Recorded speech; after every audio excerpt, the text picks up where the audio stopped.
Mm.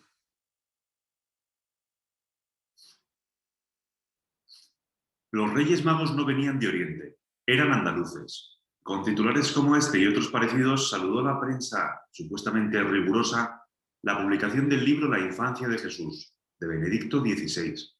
Corría la Navidad de 2012. Por supuesto, el Papa emérito nunca sostuvo tal cosa, ni siquiera la insinuó. La polémica surgió de la imaginación de una clase periodística que, por no leer, no lee ni las solapas de los libros. Lo que Benedicto XVI escribió fue que a lo largo de los siglos la tradición de la Iglesia ha leído con naturalidad el relato de los Reyes Magos sobre el trasfondo del Salmo 72, que dibuja a unos reyes de Tarsis cargados de regalos. Una prefiguración, si se quiere, de los tres Reyes Magos postrados ante el Niño Dios. El Belén periodístico se armó cuando Ratzinger identificó la Tarsis de la Biblia con la Tartesos desde hace siglos desaparecida y que investigadores de todos los tiempos se han empeñado en buscar sin éxito en Andalucía. Lo que no significa, insisto, afirmar que los Reyes Magos procedían de Tartesos. ¿Pero pudo haber sido así?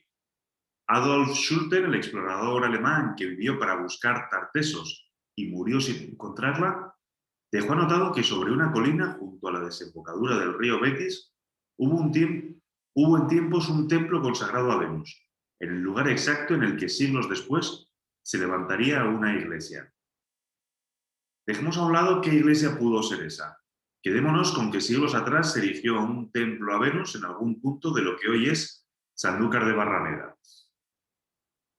Y añadamos que Venus era diosa, pero también astro, que los babilonios, uno de los pueblos a los que pudieron pertenecer los Reyes Magos, eran adoradores, además de estudiosos de las estrellas. Que hay autores que afirman que hacia 2500 a.C. pudo arribar a Tartesos una inmigración babilónica. Que quién sabe si no trajeron consigo la vieja profecía de que algún día nacería un rey de los judíos, luz del mundo y alegría de los hombres. Que esa hipotética emigración babilónica podría explicar que ciertos hallazgos arqueológicos en suelo andaluz no tengan parangón con ningún otro de Occidente, y sí, en cambio, de Oriente. Y que quizás los tartesios adoptaron de los babilonios la forma política de la monarquía, con unos reyes proverbialmente ancianos y ricos, a los que no cuesta imaginar con sus largas barbas blancas y portando un cofrecito con incienso, mirra y, sobre todo, oro. Reunidas todas estas piezas, la pregunta es si suena ahora descabellado sostener que al menos uno de los Reyes Magos fuera de por aquí abajo. La respuesta es sí, suena descabellado. Tartesos fue reducida a escombros por los cartagineses en el siglo VI a.C. El puzzle arqueológico que habíamos construido con la ilusión de un niño la mañana del 6 de enero deja de encajar. La primera pista tras los Reyes Magos no la buscaremos en la Baja Andalucía, sino en Madrid. En los sótanos del Museo Británico, Montague James halló un viejo y raro manuscrito sobre los Reyes Magos, diríase cubierto con polvo del desierto, en lugar del de los archivos. En los sótanos de la Biblioteca Nacional de Madrid se conserva una pieza cuyo valor hace palidecer el hallazgo del anticuario medievalista y cazafantasmas inglés, El auto de los Reyes Magos, una de las principales obras de la dramaturgia europea medieval y la primera pieza teatral escrita en lengua romance. No es el único tesoro. En la manzana que ocupa la Biblioteca Nacional y comunicado con esta por un pasadizo, se encuentra el Museo Arqueológico. En su sección España visigoda hay una pieza encontrada durante una excavación, la de la Granja del Turuñuelo, en Medellín, Badajoz, Extremadura.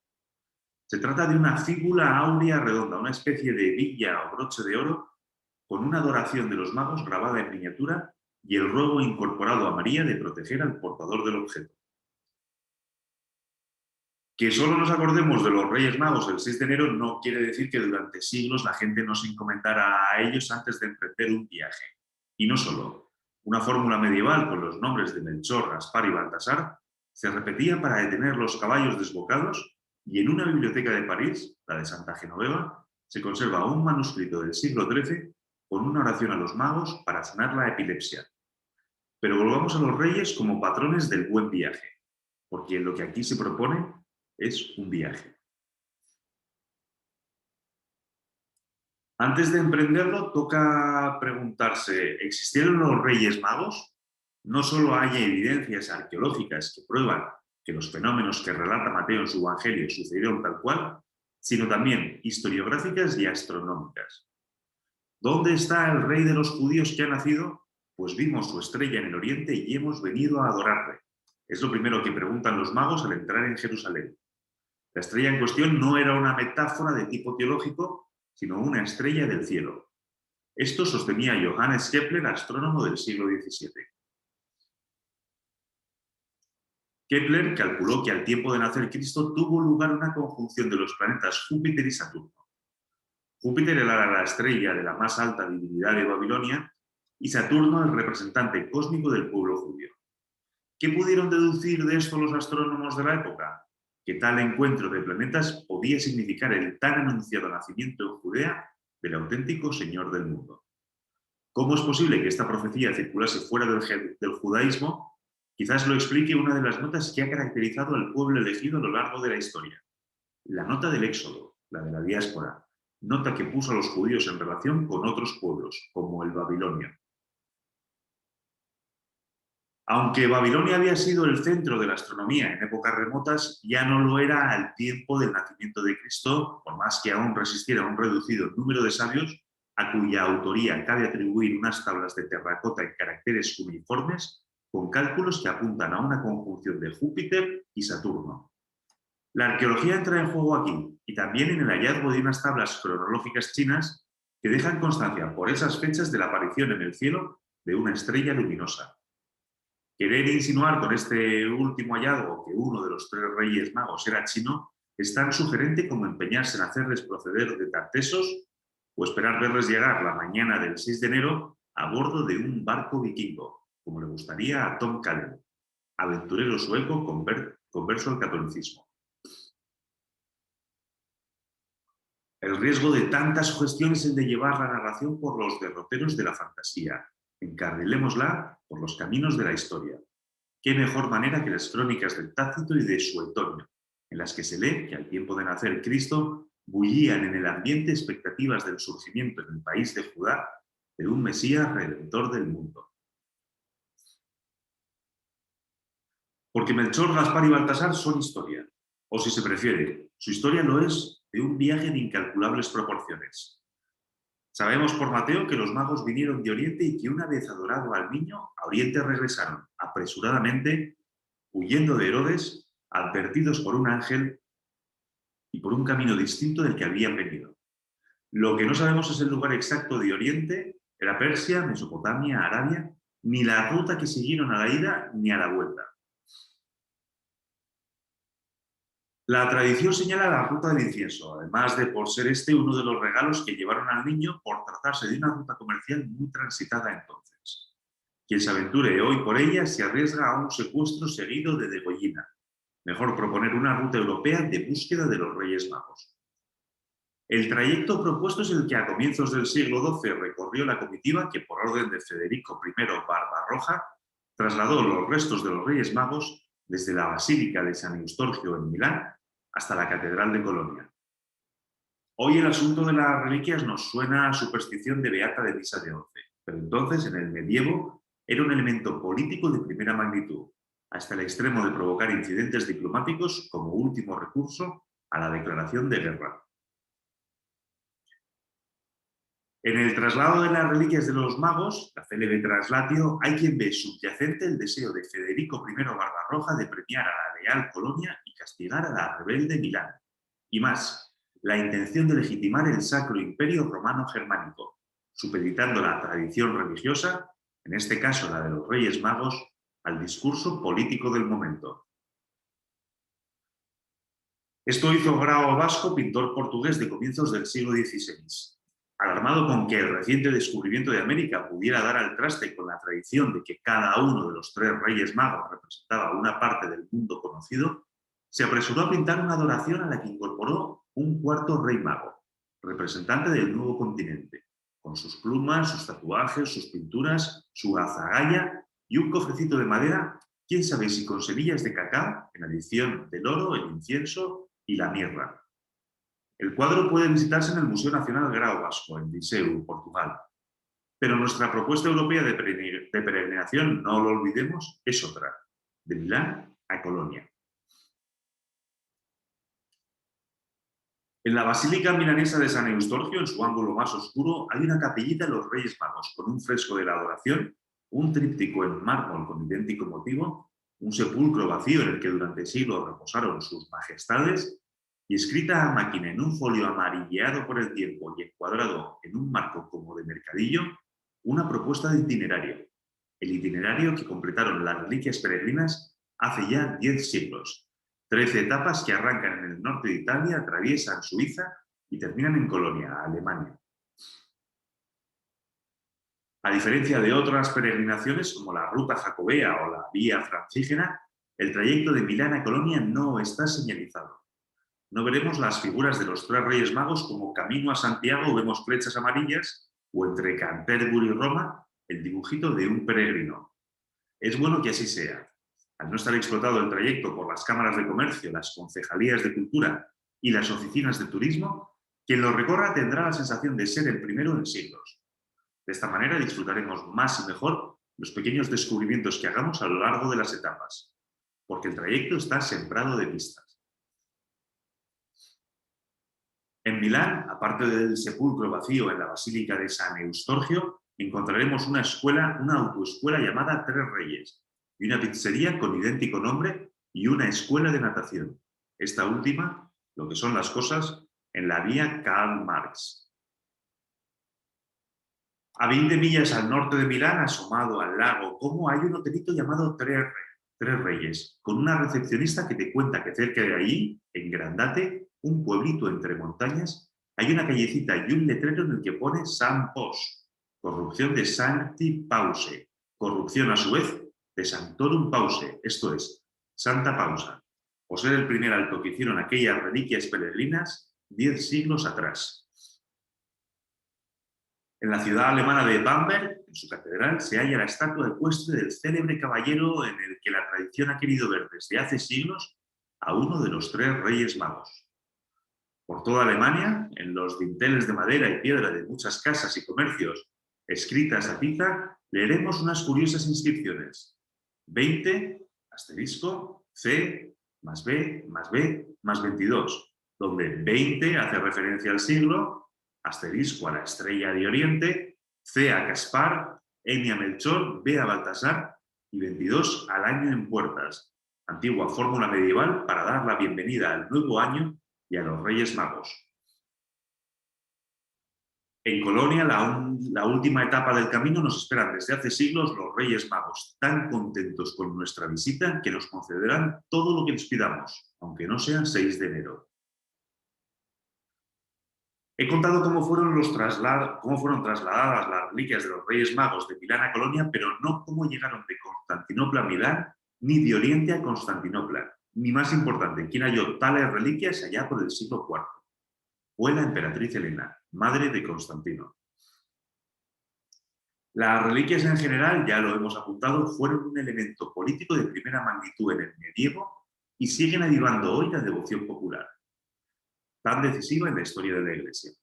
En no pocas ocasiones ha sido el pueblo llano y fiel, y no la jerarquía, el que en tiempos de tribulación ha mantenido viva la fe.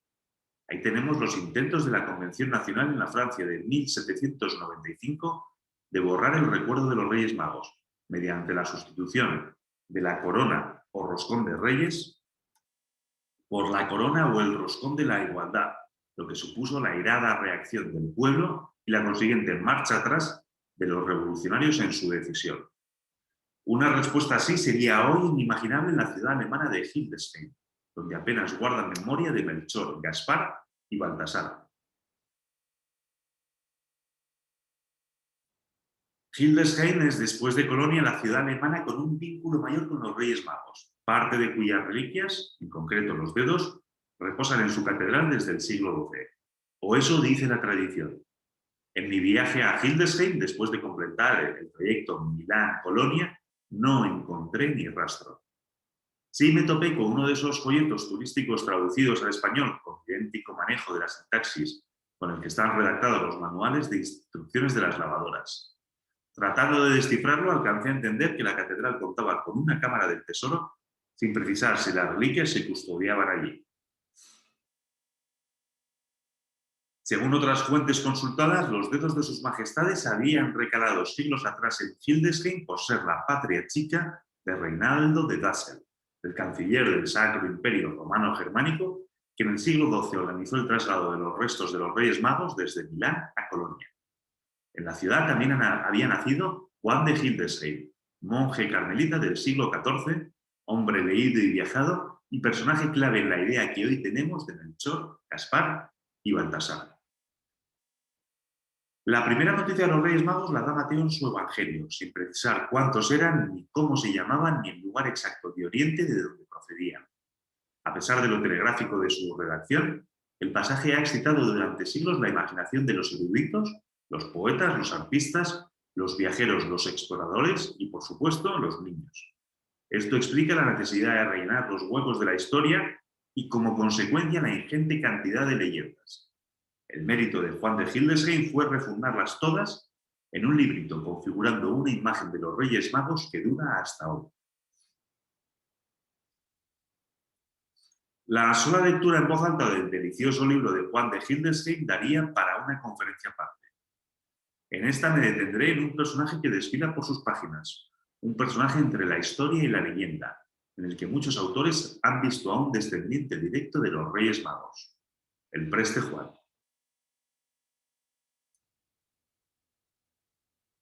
A finales del siglo XII comenzaron a circular por Europa diferentes versiones de una carta con firma, rúbrica y sello del preste Juan, mitad rey, mitad sacerdote, dueño y señor en Oriente de un inmenso y fabuloso reino. La carta, en sus distintas versiones, hacía una detallada relación de las riquezas y dominaciones del personaje. Para no hacer la misiva interminable, el preste Juan zanjaba la enumeración asegurando que llevaría un año hablar de todas las maravillas de su reino y que las estrellas del cielo y la arena del desierto eran una buena medida para el cálculo de su poderío. Numerosas expediciones salieron en busca de tan prodigioso reino, donde manaba una fuente a solo 3 días del paraíso de aguas límpidas y sabor cambiante que rejuvenecía quien las tomaba, y donde corrían ríos que arrastraban consigo toneladas de piedras preciosas. Pero el propósito de la carta no era excitar las ansias de riqueza de nadie, sino proponer a los monarcas europeos un intercambio de embajadas para sostener una suerte de encuentro ecuménico entre Oriente y Occidente. No en vano, el preste Juan y sus homólogos en Europa eran practicantes de la fe en Cristo. Tales embajadas nunca tuvieron lugar. ¿Cómo iban a hacerlo si el preste Juan no existía? Entonces, la carta, lo más probable es que se tratara de una maniobra propagandística para imbuir en los europeos la idea de cruzada. ¿A qué caballero iban a flaquearle las piernas del ánimo ante el Islam, sabiendo que en Oriente contaban con un poderoso aliado, el preste Juan, cuyos jinetes no iban a lomos de caballos, sino de elefantes y dragones? Que el fantasmagórico preste Juan estaba dispuesto por Cristo a todas las violencias lo demuestra su intención declarada de marchar a Jerusalén de distinta manera como siglos atrás lo habían hecho 3 antepasados suyos, Melchor, Gaspar y Baltasar. A diferencia de estos, el preste no lo haría en son de paz, sino de guerra, con el objetivo de arrancar los santos lugares de manos del infierno. No es esta la única referencia a los Reyes Magos en la carta. Cuando el preste habla de las extensiones de su reino, dice que limita longitudinalmente al este con la tumba del apóstol Tomás, quien a propósito, y según la tradición, fue quien en su papel de evangelizador de las Indias bautizó y confirmó a unos envejecidos y achacosos Reyes Magos en la fe en aquel niño al que habían adorado años atrás. La tumba del apóstol Tomás se venera desde hace siglos en Milapur, Kerala, la India, otro destino a añadir en nuestra búsqueda de los Reyes Magos.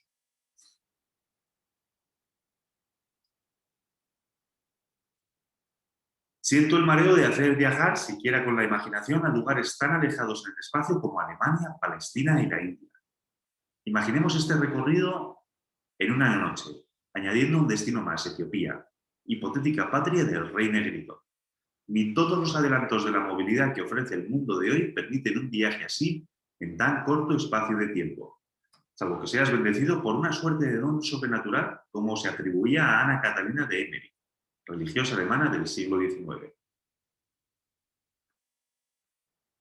El 8 de diciembre de 1820, la monja de las estigmas juró haber visitado todos esos lugares. Y más increíble todavía, juró haber sido testigo del viaje de 3 hombres del desierto llamados Mensor, Sair y Cioqueno, 3 reyes sabios, dueño y señor cada uno de una tribu de pastores, al tiempo que máximos intérpretes y depositarios de un antiquísimo culto de adoración de las estrellas. Los reinos de Mensor, Sair y Cioqueno, o si se prefieren, Melchor, Gaspar y Baltasar, lindaban los unos con los otros. Esto explicaría la existencia en la confluencia de los reinos de una torre en forma piramidal, con unos alargados tubos con los que observar las estrellas, tarea en la que los Reyes Magos y sus antepasados llevaban siglos turnándose de una manera virtuosa y teologal, esto es, creyendo, esperando y amando, como dice Emmerich. Normal el alborozo de Mensor, Sair y Cioqueno, o insisto, Melchor, Gaspar y Baltasar, cuando avistaron en el cielo la señal largamente anunciada. En sus visiones, Emmerich procede a detallar los preparativos de la caravana, su travesía por el desierto y su llegada triunfal a Belén. Se trataba de una comitiva de más de 200 personas y un cuarto de legua de largo, con sus preceptivos dromedarios y pajes cargados de regalos, buena parte de los cuales fueron repartidos entre los pobres del camino, testigos gozosos de la primera caravana de reyes de la historia. Es hermoso el papel que Ana Catalina reserva en sus visiones a los Reyes Magos, como todopoderosos señores atentos con los extraños, pero también con su séquito, al que conduce de noche por el desierto entonando himnos de los que la vidente registra la letra, mas no la música. Y es también muy hermosa la llegada de los Reyes a Belén y las palabras que le dirigen al niño, conmovedoras e infantiles, según Emmerich, en cualquier caso alejadas de la retórica de los grandes discursos para las grandes ocasiones. No fueron estas las únicas visiones de Emmerich con los Reyes Magos como protagonistas. Hay otras más acalambrantes si cabe, que la monja sitúa no al tiempo de nacer Cristo, sino al final de sus días en la tierra, entre la resurrección de Lázaro y la pasión.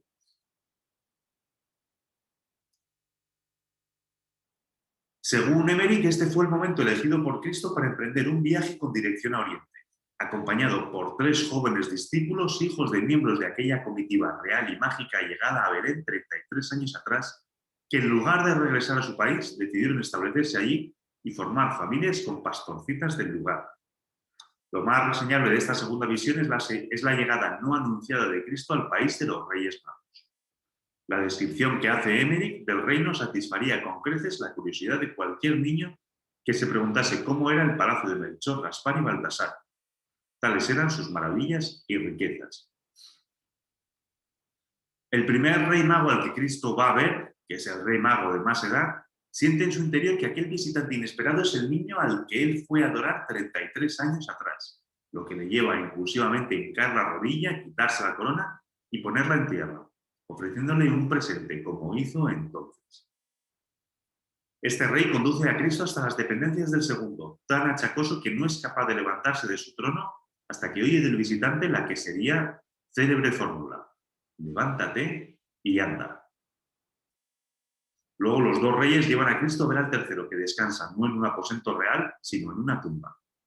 Sería bonito decir que con una sola palabra suya, Cristo resucitó de la muerte al tercer rey mago, como poco atrás había hecho con su amigo Lázaro. Pero hay que estar a la literalidad de las visiones, que nada dicen de eso. Sí consignan un detalle conmovedor, que ante la tumba del rey muerto los otros 2 lloraron como niños, que es como lloran los hombres la muerte de los amigos con los que han vivido incontables aventuras. La visita de Cristo al país de los magos termina con la promesa de estos de conformar sus enseñanzas a las de él y con el regreso de este a Palestina. Las visiones de Emmerich sobre los Reyes Magos no encuentran apoyo documental en ningún pasaje de las Escrituras, salvo quizás uno, el último versículo del Evangelio de San Juan, donde leemos: y hay también muchas otras cosas que hizo Jesús, las cuales, si se escribieran una por una, pienso que ni aún en el mundo cabrían los libros que se habrían de escribir. Con estas palabras, el discípulo amado nos abre de par en par las puertas de la imaginación, como en los días de las enseñaciones de la niñez, donde reside el espíritu de los Reyes Magos. No se trata de volver a los días felices de los cuartos de juego, los libros con ilustraciones, las excursiones en bicicleta y las casas en el árbol. Sino en cambio de un retorno a la inocencia, más en estos tiempos en que hasta los niños están de vuelta de todo. Una civilización no puede ser reconstruida de sus cenizas con las armas con las que fue demolida, las armas de los resabiados y los descreídos. Se trata, en fin, de volver a creer en los Reyes Magos, porque hora es ya de que se sepa, los Reyes Magos existen.